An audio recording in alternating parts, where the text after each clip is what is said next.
নমস্কার দর্শক বন্ধুরা, ইউটিউব চ্যানেল ব্যাকপ্যাকার্স নোটবুকের আজকের এই গুরুত্বপূর্ণ ভিডিওতে আপনাদের সকলকে স্বাগত।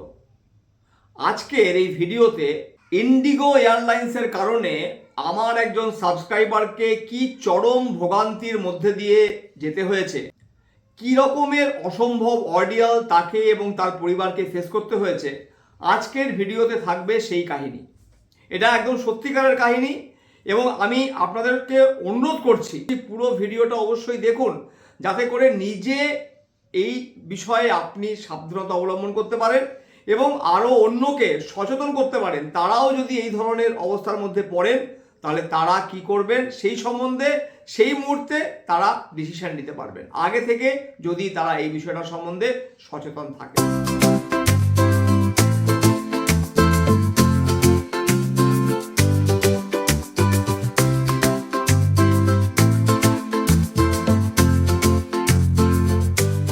এই মুহূর্তে আপনি স্ক্রিনে এই বাঁদিকে যে ভদ্রলোককে দেখছেন, ওনার নাম হচ্ছে আশিস কুমার সরকার। উনি কল্যাণীতে থাকেন। উনি গত মাসের 28 তারিখ মানে নভেম্বরের 28 তারিখ আমার সঙ্গে যোগাযোগ করেন এবং ইচ্ছা প্রকাশ করেন যে নিজের স্ত্রী এবং ছেলে ও মেয়েকে নিয়ে তিনি ইউরোপ বেড়াতে যেতে চান এবং আমার কাছ থেকে সহায়তা চান যে ওনারা যাতে করে সেনজেন ভিসা এক চান্সে পেয়ে যান, সেই সহায়তা যদি আমি করি। হাতে সময় ছিল অত্যন্ত কম, কিন্তু তারা অত্যন্ত আগ্রহী ছিলেন। তাদেরকে আমি বোঝানোর চেষ্টা করি যে আপনারা যে এত তাড়াতাড়ি প্ল্যানিং করছেন, এর কারণে কিন্তু ফ্লাইটের ভাড়া অনেক বেশি পড়বে, এয়ারবিএনবিতে যে থাকবেন তার ভাড়াও অনেক বেশি পড়বেন। কিন্তু তারা প্রায় নাছোড়বান্দা ছিলেন যে ডিসেম্বর মাসের 25 তারিখটা তারা ইউরোপের সুইজারল্যান্ডে কাটাতে চান। তারা এতটাই আগ্রহী ছিলেন যে কল্যাণী থেকে তারা আমার বাড়ি দুর্গাপুরে চলে আসেন, আমার সঙ্গে যোগাযোগ করেন এবং তাদের আগ্রহের কথা দেখে আমি ভিএফএস গ্লোবালে তাদের অ্যাপয়েন্টমেন্ট বুক করে দিই 5ই ডিসেম্বর। 5 ডিসেম্বর তারা অ্যাপিয়ার করেন ভিএফএস গ্লোবালে এবং 10 দিনের মাথায় 15 তারিখে তারা কনফার্ম ভিসা পেয়ে যান সেনজেন কান্ট্রিজগুলো যাওয়ার জন্য। 23 তারিখ মানে ডিসেম্বরের 23 তারিখ তাদের কলকাতা থেকে ইন্ডিগোর ফ্লাইট ছিল ফর দিল্লি। দিল্লি থেকে ইস্তানবুলও ছিল ইন্ডিগোর ফ্লাইট এবং ইস্তানবুল থেকে জুরিচ ছিল টার্কিশ এয়ারলাইন্সের ফ্লাইট।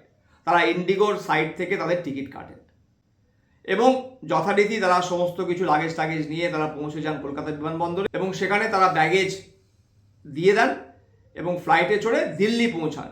দিল্লিতে তাদের ইমিগ্রেশন কমপ্লিট হয়ে যায় 23 তারিখ ভোরবেলা এবং তারা বসে আছেন যে তারা এবার ইন্ডিগোর ফ্লাইটে উঠবেন ফর ইস্তানবুল। দুজন ইন্ডিগোর স্টাফ এসে তাদেরকে বলে যে তাদেরকে বোর্ড করতে দেওয়া হবে না ফ্লাইটে। কেন তারা জিজ্ঞাসা করেন। তারা বলেন যে না, আপনাদের ভিসা হচ্ছে ইতালি কনসুলেটের মাধ্যমে আর আপনারা যাচ্ছেন জুরিক, সুইজারল্যান্ড যাচ্ছেন, আপনারা যেতে পারবেন না।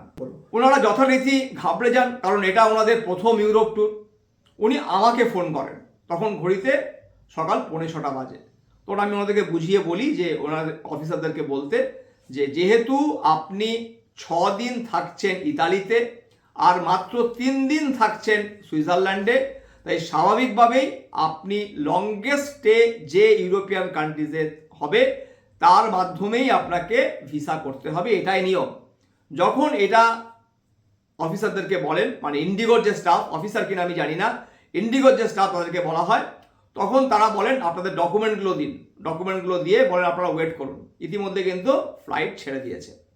ডকুমেন্ট নিয়ে যায় 2 ঘন্টা 3 ঘন্টা, মানে 7টা থেকে 10টা, 10:30, 11টার সময় এসে বলে যে আপনাদের আইটি রিটার্ন গন্ডগোল আছে। তখন উনি বলেন আইটি রিটার্ন গন্ডগোল আছে, আমাকে ফোন করে জিজ্ঞাসা করেন, বলছে আইটি রিটার্ন গন্ডগোল আছে। তখন আমি ওনাদেরকে গাইড করি যে আইটি রিটার্ন গন্ডগোল আছে না গন্ডগোল নেই সেটা ওনাদের দেখার পারমিশন কে দিয়েছে, আপনি শুধু এইটা জোরের সঙ্গে বলুন। যখন এটা বলেন তখন আবার নতুন একটা কারণ নিয়ে আসে। কি কারণ? যে আপনাদের ভিসা রিজেক্ট হয়ে গেছে। তো ওনারা বলেন কোথায় রিজেক্ট হয়েছে? এটার জন্য আমাকে আর ফোন করেননি, নিজেরাই ওখানে প্রতিবাদ করেন কোথায় রিজেক্ট হয়েছে, আপনি কোথায় দেখতে পেলেন রিজেক্ট হয়েছে। আমতা আমতা করতে থাকে। তারপরে ভিতরে যায়, আবার প্রায় 1টা নাগাদ এসে বলে যে ইস্তানবুল থেকে জুরিক যাওয়ার যে ফ্লাইটের ভাড়া সেটা আমি আপনাদেরকে রিফান্ড করে দিচ্ছি। আপনারা এবার এখান থেকে আপনারা জুরিখের অন্য ফ্লাইটে করে যান। আমার সঙ্গে আবার ওনারা যোগাযোগ করেন এবং তখন আমি ওনাদেরকে বুঝিয়ে বলি যে এটা সম্পূর্ণ ওদের ফল্ট। ফেসবুক, হোয়াটসঅ্যাপে আমরা বিগত দিনগুলোতে এরকম গাদা গাদা এই ইন্ডিগো এয়ারলাইন্স জনিত যে তামাশা চলছে সেটা আমরা দেখছি, কিভাবে তারা মানুষকে হ্যারাস করছে সেটা আমরা দেখছি। এবং তাদেরকে বলি যে আপনারা জোরের সঙ্গে বলুন যে আপনাদেরকেই ব্যবস্থা করে দিতে হবে যাতে করে আমরা পরবর্তী ফ্লাইটে যেতে পারি। ওনারা কোনোভাবেই সেটা মানতে রাজি নন। দেখুন, মিস্টার সরকার আর তার ছেলে, 9 বছর তার বয়স, দাঁড়িয়ে রয়েছে ইন্ডিগোর কাউন্টারে শুধুমাত্র স্টাফের সঙ্গে কথা বলবে বলে। সেটুকুনি সুযোগ পর্যন্ত তারা পাচ্ছে না, তাদের সঙ্গে কেউ কথা বলতেই রাজি নয়।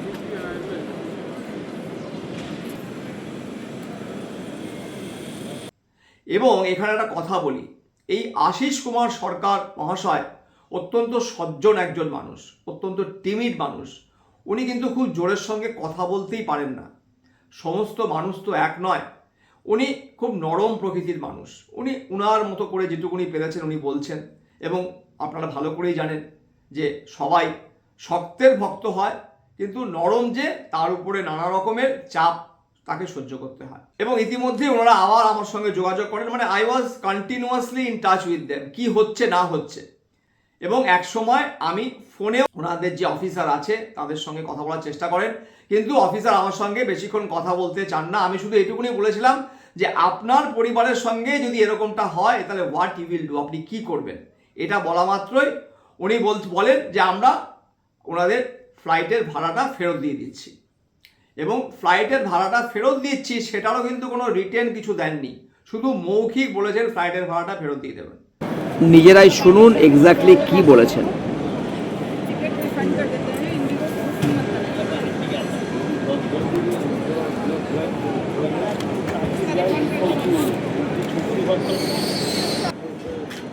আপনারা নিশ্চয়ই শুনলেন, ডেস্কে বসে আছেন যে মহিলা, তিনি বলছেন রিফান্ড করে দেবেন তারা। এমনভাবে বলছেন যেন মনে হচ্ছে আশিস সরকারের ফ্যামিলিরই দোষটা যে তাদের সেটা কিন্তু তারা একবারও বলছেন না। কি করে সাহস পায় এতটা? যেহেতু ওনারা অত্যন্ত আগ্রহী যেভাবেই হোক ইউরোপ বেড়াতে যেতে চান, তাই পরের দিন 24 তারিখে ওনারা ফ্লাইটের টিকিট কাটেন এয়ার ইন্ডিয়াতে ফর জুরিক, ডাইরেক্টলি দিল্লি থেকে জুরিক যাবে এরকম একটা ফ্লাইটের টিকিট কাটেন এবং চড়া দামে কাটেন, সেটা আপনারা নিশ্চয়ই বুঝতে পারছেন। ভাবুন একবার, বোর্ডিং পাস ইস্যু হয়ে গেছে, তারপরেও তাদেরকে ফ্লাইটে উঠতে দেওয়া হয়নি, কোনো কারণ নেই। এক একবার এক এক রকমের কারণ বলেছে। এবং কি লিখেছে? ক্যান্সেলড উইদাউট প্রেজুডিস, অর্থাৎ কোনো রকমের কারণ ছাড়াই শুধু ধারণার বশবর্তী হয়ে তাদেরকে বোর্ড করতে দেওয়া হয়নি। কি করে সাহস পায় একটা প্রাইভেট এয়ারলাইন্স এরকম পদক্ষেপ নিতে?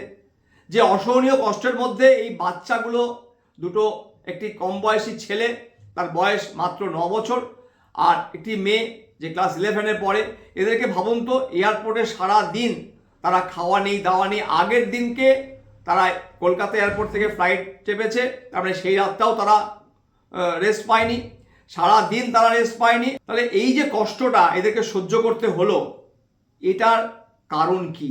কারো কাছে কোনো সদুত্তর নেই।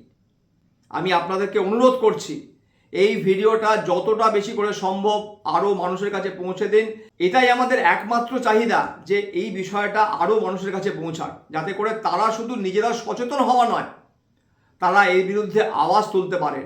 ইন্ডিগো এয়ারলাইন্স কিভাবে তাদের লাইসেন্স বজায় রাখে এই রকম আচরণের পরে? শুধুমাত্র আর্থিক ক্ষতিটাই নয়, এই যে মানসিক এবং শারীরিক অর্ডিয়াল যার মধ্যে দিয়ে এদেরকে যেতে হয়েছে, এটা কি খুব নেগলিজেবল একটা ব্যাপার?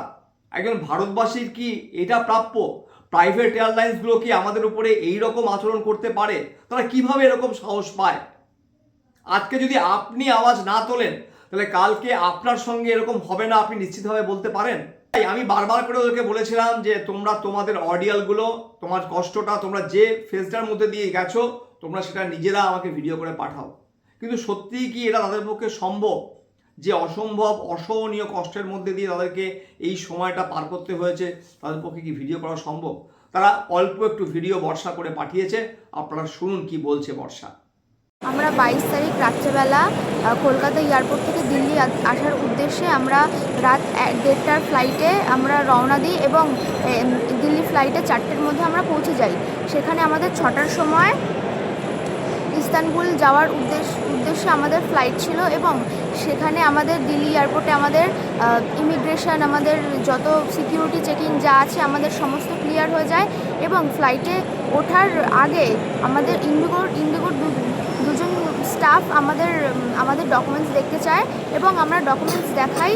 সেখানে ওনারা বলেন যে আমাদের আইটি ফাইল নাকি ভুল আছে। আপনারা শুনলেন বর্ষার কথা, অল্পই একটু কথা সে বলতে পেরেছে, কারণ যে মানসিক এবং শারীরিক অবসাদের মধ্যে দিয়ে তাদেরকে যেতে হয়েছে সেটা যদি আমার আপনার সঙ্গে হতো আমরা হয়তো এটুকুনিও বলতে পারতাম না। ভাবুন, একটা পুরো ফ্যামিলি সকাল 7টা থেকে রাত্রি 11টা পর্যন্ত ওই বিমানবন্দরেই রয়েছেন, কোনো খাওয়া দাওয়া নেই, জল ছাড়া কিছু খাননি, নিজেদের কাছে যেটুকুনি যা খাওয়ার ছিল সেটুকুনি খেয়েছেন। এয়ারপোর্টের ভিতরে কত দামে কী জিনিস পাওয়া যায়, যারা এই ভিডিওটা দেখছেন তারা নিশ্চয়ই ভালো করে জানেন, সবার পক্ষে কেনা সম্ভব নয়। রাত্রি 11টার সময় তারা বিমানবন্দরের কাছে একটা হোটেলে গিয়েছিলেন এবং 24 তারিখ সকালবেলাতে তারা আবার এয়ারপোর্টে আসেন, আবার ইমিগ্রেশন ক্লিয়ার করেন এবং তারপরে তারা এয়ার ইন্ডিয়ার ফ্লাইটে চেপে জুরিক পৌঁছেছেন। এই পুরো ঘটনাটার কারণ কি? এই লোকগুলোর কোনো রকমের কোনো দোষ নেই, তাদেরকে জোর করে, তাদেরকে নরম মানুষ দেখে তাদেরকে এইভাবে যে ফ্লাইট থেকে নামিয়ে দেওয়া হলো, তাদের ব্যাগেজগুলো দিল্লিতে আবার ফেরত দিয়ে দেওয়া হলো, এর দায়ভার কে নেবেন? যারা এই ভিডিওটা দেখছেন তাদেরকে বলবো অবশ্যই আপনারাও আওয়াজ তুলুন, শুধু অন্য মানুষকে সচেতন করার জন্যই নয়, এই ভিডিওটা যত বেশি বেশি সম্ভব শেয়ার করুন, যাতে করে এটা আমাদের সরকারের কানে গিয়ে পৌঁছায়। সিভিল এভিয়েশন যেন এই বিষয়টার সম্বন্ধে তারা সচেতন হয়, তারা নড়ে চড়ে বসে। এই মিস্টার সরকারের ফ্যামিলি আদৌ টাকাগুলো ফেরত পাবে কিনা? এই যে 4 জনের যে ফ্লাইটের ভাড়া ছিল প্রায় 35,000 টাকা করে, 1 লক্ষ টাকার বেশি, তারা আদৌ ফেরত পাবে কিনা কেউ জানে না। তারা বলেছে যে 4 দিন থেকে 5 দিন লাগবে টাকাটা আপনাদের অ্যাকাউন্টে যেতে, কিন্তু এর জন্য কোনো ডকুমেন্ট তারা দেয়নি, শুধুমাত্র টিকিটের উপরে একটা স্ট্যাম্প মেরে দিয়েছে। যদি আপনাদের মনে হয় এই ঘটনার সঠিক বিচার হওয়া দরকার, আওয়াজ ওঠানো দরকার, তাহলে অবশ্যই আপনাদের মধ্যে যাদের টুইটার অ্যাকাউন্ট আছে তারা সিভিল এভিয়েশন মিনিস্ট্রি মানে মিনিস্ট্রি অফ সিভিল এভিয়েশন এবং ইন্ডিগো এয়ারলাইন্স এবং পিএমওকে আপনারা ট্যাগ করে টুইট করুন ভিডিওটা, যাতে করে এই ভিডিওর মধ্যেকার যে আর্তনাদ সেটা ওনাদের কানেও পৌঁছান এবং ওনারা যথাযথ ব্যবস্থা নিতে পারেন। এটা বন্ধ হওয়া দরকার। এটা যদি বন্ধ না করতে পারি আমরা সমবেতভাবে, তাহলে কিন্তু আগামী দিনে এটা আমাদের প্রত্যেকের সঙ্গেই কখনো না কখনো হবেই। তাই বলছি দর্শক বন্ধুরা, অবশ্যই আপনাদের পক্ষে যা যা করা দরকার যাতে করে এই মিস্টার আশিস সরকার এবং তার পরিবার সুবিচার পান সেটা করুন। আজ এ পর্যন্তই। ভালো থাকুন, সুস্থ থাকুন এবং নিজেদেরকে তৈরি করুন মানসিক ও শারীরিকভাবে, যাতে করে ইউরোপ এবং আমেরিকা নিজেরাই ঘুরে আসতে পারেন অনায়াসে ট্রাভেল এজেন্ট এবং ট্রাভেল এজেন্সিদের ফাঁদ ও লুট এড়িয়ে। নমস্কার। এখনো পর্যন্ত ইন্ডিগো এয়ারলাইন্স কোনোভাবেই কোনো টাকা পয়সা ফেরত দেননি এবং ওনারা জুরিক পৌঁছে গেছেন। আমি আপনাদেরকে বলছি, ইন্ডিগো এয়ারলাইন্সের এই যে আচরণ, এই যে মানুষকে মানুষ হিসাবে না জ্ঞান করা,